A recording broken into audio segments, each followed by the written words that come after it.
Bonjour et bienvenue dans cette vidéo de présentation de cette moto électrique. C'est une Allrendo TS Bravo, un équivalent 125, même si je vous l'accorde, on dirait largement une moto bien plus grosse qu'un équivalent 125. Avant de rentrer dans les détails, parlons tout de suite spécifications avec quelques chiffres pour qualifier cette Allrendo TS Bravo. Tout d'abord, sa puissance moteur. Sa puissance moteur, c'est 11 000 watts. C'est la puissance nominale qu'elle est capable de délivrer en continu. Et sur de courtes sollicitations, elle est capable de délivrer 20 000 watts. Voilà. Donc on voit avec son gabarit que c'est pas de trop. Il y a beaucoup de matière à emmener. Si on rajoute un pilote, un passager dessus, effectivement, ce n'est pas de trop.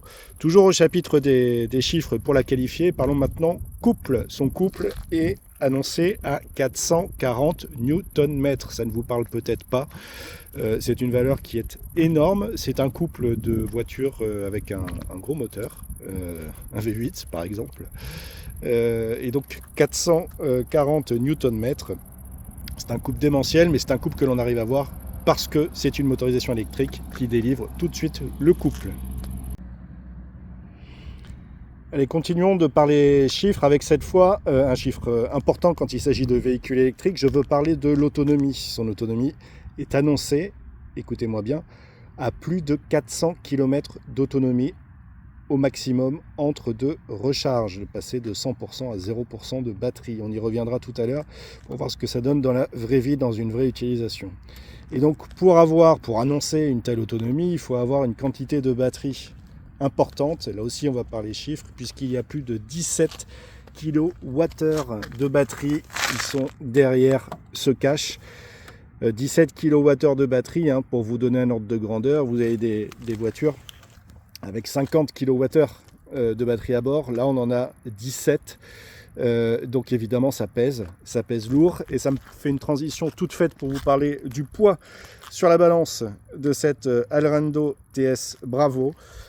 Elle est à vide, tout plein fait, c'est-à-dire sans son pilote, à 245 kg.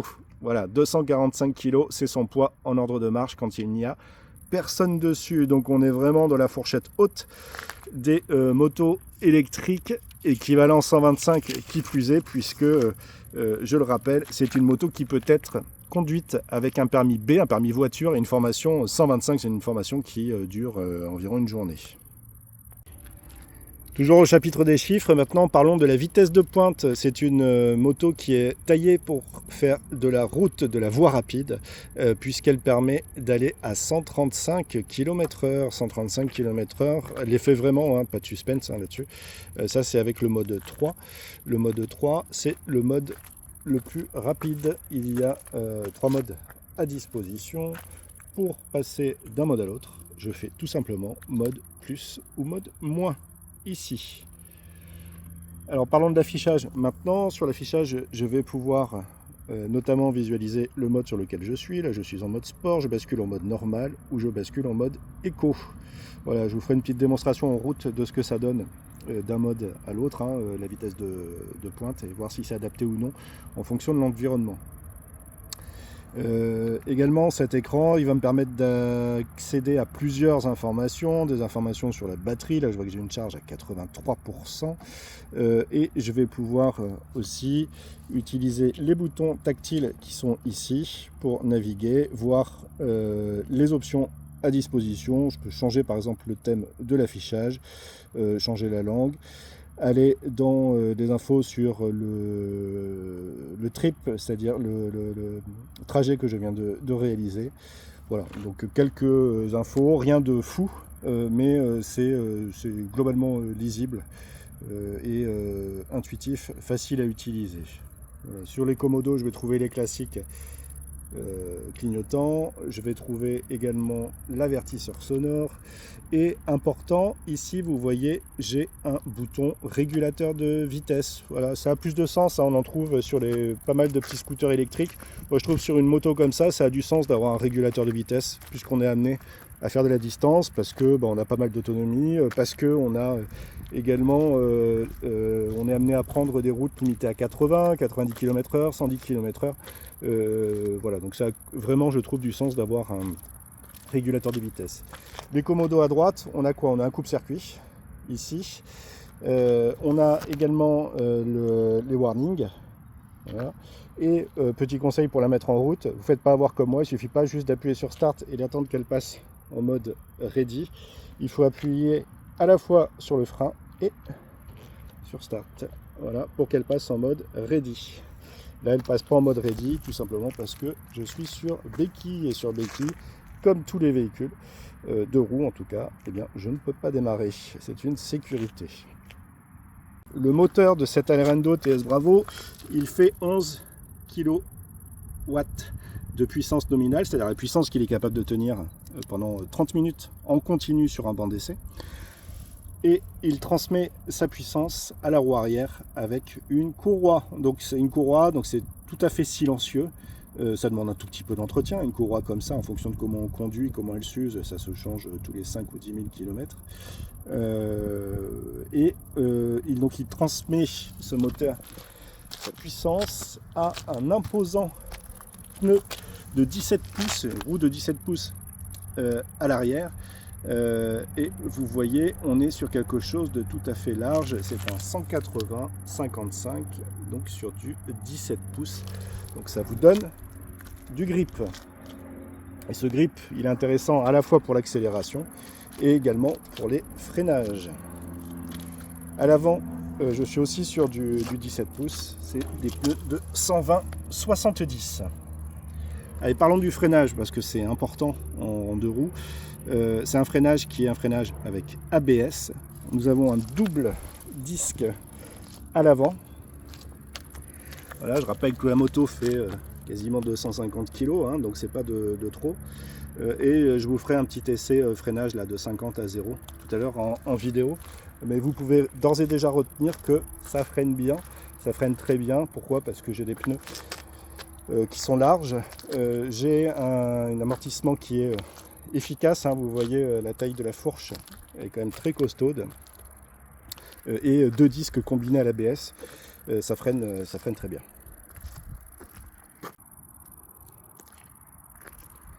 Alors comment recharger votre Alrendo TS Bravo? Elle se recharge quand on s'approche du réservoir, donc réservoir qui n'a de réservoir que le nom et la forme, mais quand on l'ouvre, on va trouver une prise T2. Donc cette prise T2, en fait, elle permet de brancher le câble qui est fourni avec et qui permet de recharger directement sur une prise de 120 volts ou d'utiliser un chargeur T2 qui normalement est réservé aux voitures électriques, soit une borne de recharge que l'on a à la maison, soit une borne de recharge qui fait partie des réseaux de recharge que vous connaissez autour de chez vous. La recharge, elle est relativement rapide pour la quantité de batterie qu'il y a à bord, puisque pour passer de 0 à 80% de charge de la batterie, il faut compter environ 3 heures. Ça paraît long, mais c'est relativement peu si on prend en compte le fait qu'il y a à bord, je rappelle, plus de 17 kWh de batterie à recharger. Et donc c'est tout à fait honorable. Pourquoi est-ce que on parle souvent de recharge de 0 à 80? Tout simplement parce que la recharge électrique, c'est quelque chose qui est plus efficace, qui va plus vite en tout cas, quand la batterie est vide. Imaginez que les électrons sont un peu comme des voitures qui arrivent pour se garer sur un parking. La batterie étant le parking, et bien plus il y a de place, plus c'est facile pour les électrons de se garer. Et plus on a une batterie qui est chargée, plus le parking est chargé, et plus ça prend du temps. Et c'est pour ça que les recharges de 0 à 30 vont plus vite que les recharges de 30 à 60% et ainsi de suite. Voilà pour la petite histoire physique. Alors niveau confort, c'est bien, hein. On n'attendait pas moins compte tenu de sa taille, compte tenu de son prix. On attendait une bonne dotation sur le sujet. Moi j'aime bien la selle, elle est bien fichue, elle est ergonomique, elle est correcte, voilà, on va dire, elle est correcte pour le passager ou la passagère, avec des repose-pieds ici. Sur la partie ergonomie, on a donc la béquille, il n'y a qu'une béquille latérale, c'est tout à fait normal sur ce type de moto. Elle n'est pas très pratique cette béquille latérale puisque elle est placée directement sous le repose-pied, hein. Donc c'est pas hyper pratique. Alors niveau confort, c'est bien, hein. On n'attendait pas moins compte tenu de sa taille, compte tenu de son prix. On attendait une bonne dotation sur le sujet. Moi j'aime bien la selle, elle est bien fichue. Elle est ergonomique, elle est correcte.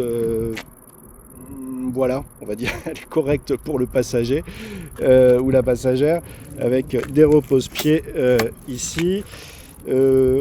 Sur la partie ergonomie, on a donc la béquille, il n'y a qu'une béquille latérale, c'est tout à fait normal sur ce type de moto. Elle n'est pas très pratique cette béquille latérale puisque elle est placée directement sous le repose-pied, hein. Donc c'est pas hyper pratique, hyper facile d'accès. Ensuite, son poids, on ne le sent pas énormément. Alors, pour refroidir cette grosse batterie, ce gros moteur, aussi surprenant que cela puisse paraître, il y a un radiateur, comme on peut le trouver sur beaucoup de véhicules, sur les véhicules thermiques en général. Il y a un radiateur qui permet tout simplement d'alimenter en liquide de refroidissement les pièces qui chauffent. Et les pièces qui chauffent sur une moto électrique, c'est la batterie, les contrôleurs et le moteur électrique.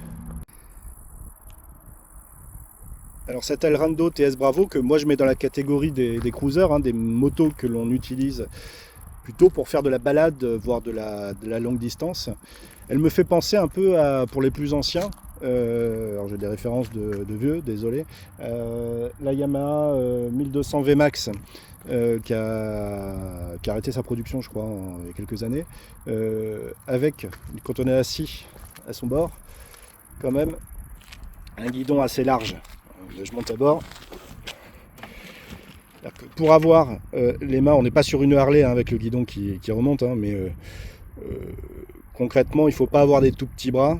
Quand on veut utiliser le rayon de braquage à fond, on a les bras quand même assez écartés. C'est normal, c'est pas choquant, hein, c'est la position qui veut ça, c'est le modèle, la forme générale qui veut ça, et c'est plutôt reposant, hein, voire agréable à la longue, mais gardez en tête qu'il faut avoir une position de conduite qui n'est pas celle qu'on peut trouver sur la plupart des roadsters. On a quand même là un guidon qui est assez large.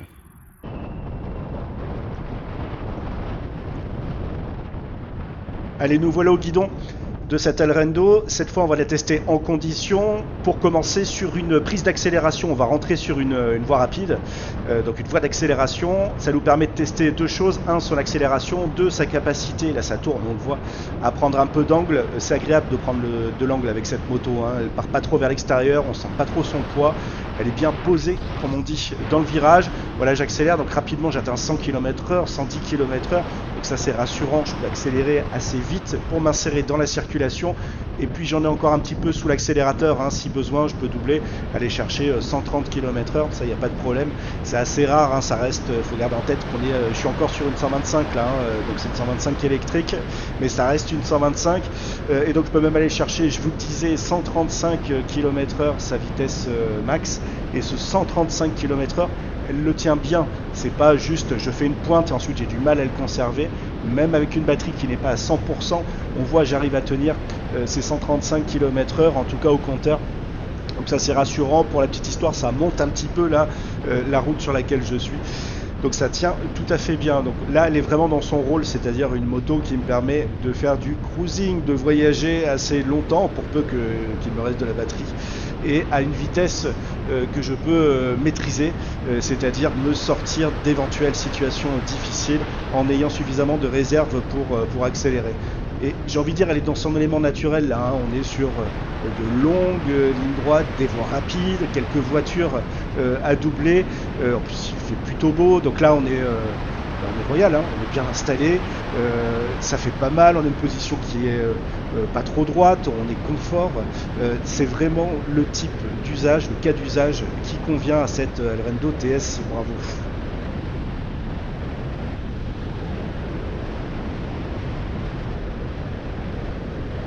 Alors la moto est équipée sur la gauche d'un petit bouton boost. Le bouton boost, il est censé nous donner un surcroît d'accélération Honnêtement, je l'utilise pas, j'ai pas vu la différence, hein. J'ai appuyé dessus en accélérant, voilà, là je suis à 130, que je le mette ou que je le mette pas, je ne sens pas vraiment la différence.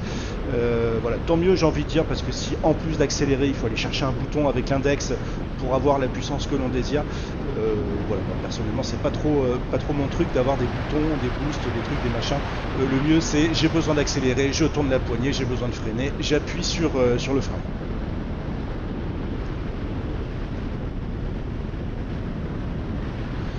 Alors, je sais pas si vous le voyez, mais je suis repassé en mode normal, hein. Depuis tout à l'heure, j'étais en mode sport. Donc là, j'ai changé, je me suis mis en mode normal. Et en fait, le mode normal, il me permet quand même d'aller à 120 km/h. C'est le mode qu'on va utiliser quotidiennement. Pourquoi? Parce qu'il est moins gourmand en énergie, il ne sollicite pas toute l'énergie de la batterie. Aussi parce que c'est amplement suffisant, hein, 120 km/h pour la plupart des routes, hein, sauf si on est sur l'autoroute, là, comme je le suis. Et encore sur l'autoroute, on peut rouler à 120 km/h. Je vais vraiment sauvegarder ma batterie. Pourquoi? Parce que si je me mets en mode 3 et que je suis à 130-135 km/h poigné dans l'angle, et ben là les 400 km d'autonomie, vous les oubliez complètement, puisqu'on est plutôt sur quelque chose de manière réaliste. Et si on a la poignée dans l'angle à 135 km/h, allez, on va faire 130-150 km d'autonomie. Donc vous voyez, c'est extrêmement énergivore ce mode 3 quand on est à fond. C'est ça aussi, hein, la consommation d'un véhicule électrique, hein. Plus je vais vite, plus j'ouvre la poignée et plus je vide ma batterie. Rien de nouveau sous le soleil.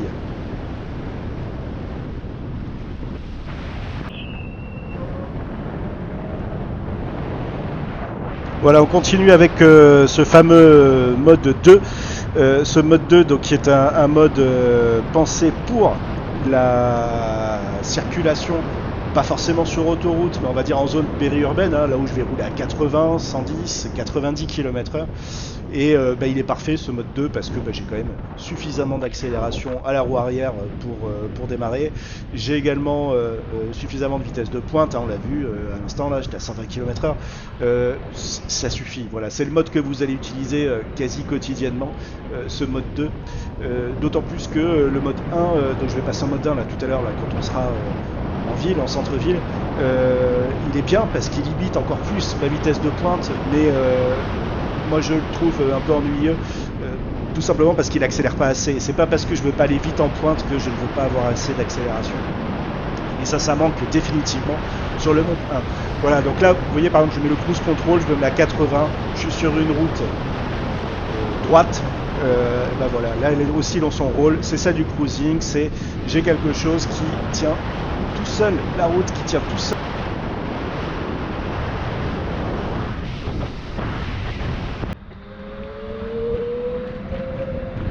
Allez, nous voilà au cœur de la ville, hein, en centre-ville, avec ce fameux mode 1 que moi je trouve un petit peu ennuyeux. J'y reviendrai. En tout cas, ça vous permet d'écouter, d'entendre le très très léger bruit de la moto, puisque là on n'a plus des conditions venteuses. Et donc le micro doit capter, voilà, le léger filet d'accélération. Je les éprouve, le fameux zzz, d'accélération électrique. Moi j'aime bien, hein. Bon, je baigne dedans depuis un petit moment, mais ça me gêne pas du tout et je ne regrette pas les motos qui pétaradent. À ce niveau-là, je vous laisse écouter.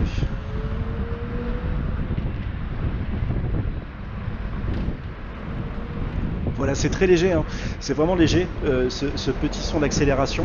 Je vais en profiter, là sur ma gauche, j'ai des pavés pour tester les amortisseurs sur du pavé. Les pavés, c'est jamais un cadeau en deux roues. Et là, ça se passe bien parce que la moto, elle fait son poids.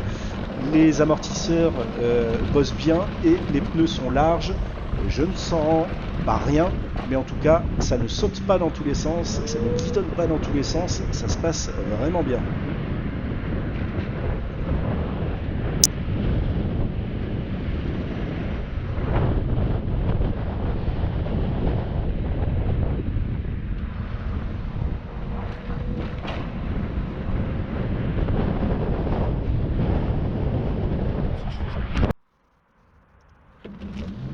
Allez, on continue notre essai avec un un test d'accélération et de freinage. Donc là, le 0 à 50, 60, on voit qu'il a battu très rapidement. Alors c'est pas non plus une zéro motorcycle, ça va pas lever, on va dire, pas partir en wheeling, mais ça accélère suffisamment fort. C'est pas ce qu'on attend d'elle. De toute façon, c'est un cruiser, je vous le rappelle.